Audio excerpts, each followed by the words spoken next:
اس میں تمام روحیں موجود ہیں، ارواح انبیاء کرام بھی موجود ہیں، ارواح صحابہ کرام بھی موجود ہیں، ارواح صالحین بھی موجود ہیں، اسی طرح مشرکین اور کافرین کی روحیں بھی موجود ہیں، منافقین کی روحیں بھی موجود ہیں۔ وہ عالم ارواح میں اللہ نے تخلیق فرما دیا۔ تو روح کا جو مقام ہے بڑا اعلیٰ ہے، عرفہ ہے۔ تو روح کو رب نے تخلیق فرمایا۔ انسانی زندگی جب وجود میں آئی کہ یہ روح ایک جسد کے ساتھ، ایک جسم کے ساتھ کتنے سال پا گئی، تو پھر یہ انسانی زندگی وجود میں آئی۔ تو یہ پاکیزہ روح جب انسان کے اندر آئی تو روح تو پاک ہے، یہ انسانی وجود گناہ کا ارتکاب کرتا ہے، رب کی معصیت کرتا ہے، نافرمانی کرتا ہے، تو اس سے کیا ہوتا ہے کہ روح کے ارد گرد یہ گناہ کرنے کے سبب سے ایک دائرہ بن جاتا ہے جو کہ رب سے دور کر دیتا ہے۔ یہ رب کی نافرمانی، یہ معصیت رب سے دور کر دیتی ہے اور اس کے اندر کی روحانیت کو ماند کر دیتی ہے۔ تو اس سے یہ ہوتا ہے کہ اس کی روحانی طاقت جو ہے وہ کم ہو جاتی ہے یا ختم ہو جاتی ہے، کہ اس روح کے گرد جب اس گناہوں کی غلاظت کا غبار جب چھاتا ہے تو اس سے یہ ہوتا ہے۔ تو تدلیہ روح یہ ہے کہ اپنی روح کو اس طرح نکھارنا کہ بندہ رب کی معصیت، رب کی نافرمانی سے خود کو روکے اور رب کی فرمانبرداری میں اپنی زندگی کے شب و روز گزارے۔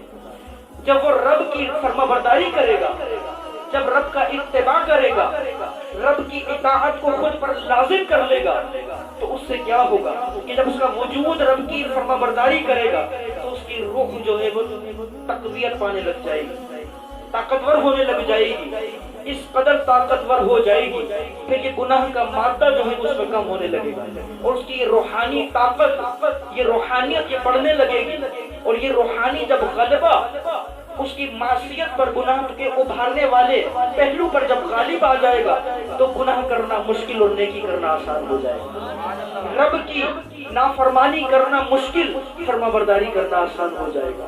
اللہ اکبر۔ چوتھی چیز ہے تزکیہ نفس، نفس کا تزکیہ کرنا۔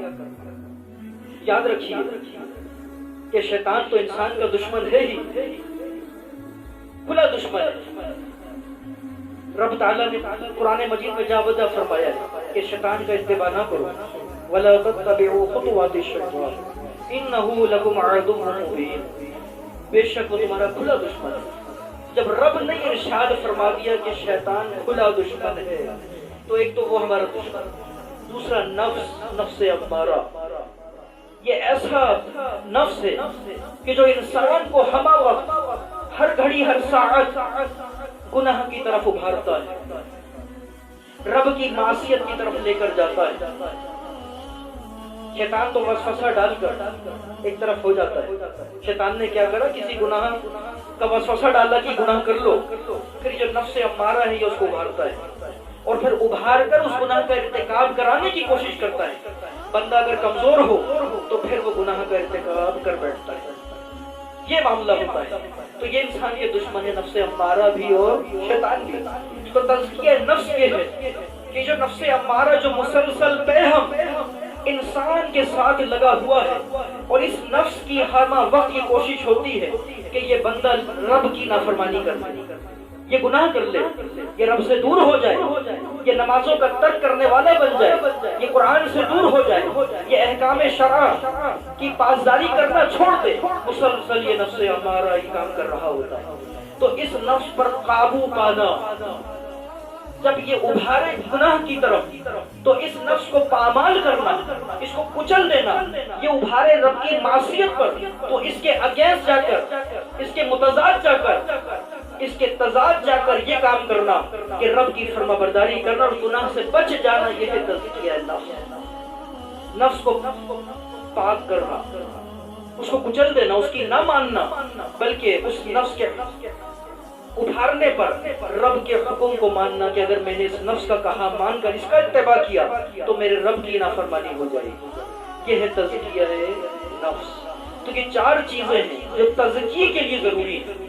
پہلی ہے تطہیر فکر کا پاک کرنا، دوسرا ہے تصفیہ قلب کا دھونا، اس کے گرد و غبار کو دور کرنا، تیسرا ہے تدلیہ روح کے گرد جو معصیت کا حصار بن جاتا ہے اس کو کاٹنا، اس کو دور کرنا. چوتھا ہے تزکیہ نفس, نفس کو پاک کرنا.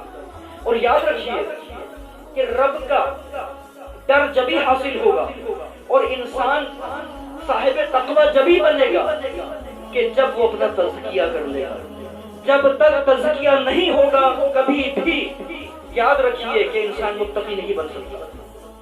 جتنے بھی صالحین گزرے ہیں, بزرگان دین گزرے ہیں, رب کے اولیاء کرام گزرے ہیں, رب کے محبوبین گزرے ہیں, ان سب نے اپنا تزکیہ کیا ہے, اپنے نفس کو پاک کیا ہے, اپنی سوچ کو پاک کیا ہے, اپنے قلب کو پاک کیا, اپنی روح کو پاک کیا ہے. جب انہوں نے یہ کام کیے ہیں, یہ کام کرنے کے بعد ان کو تقوی حاصل ہوا, یہ تقوی کے اعلیٰ مقام پر, منصب پر فائز ہوئے.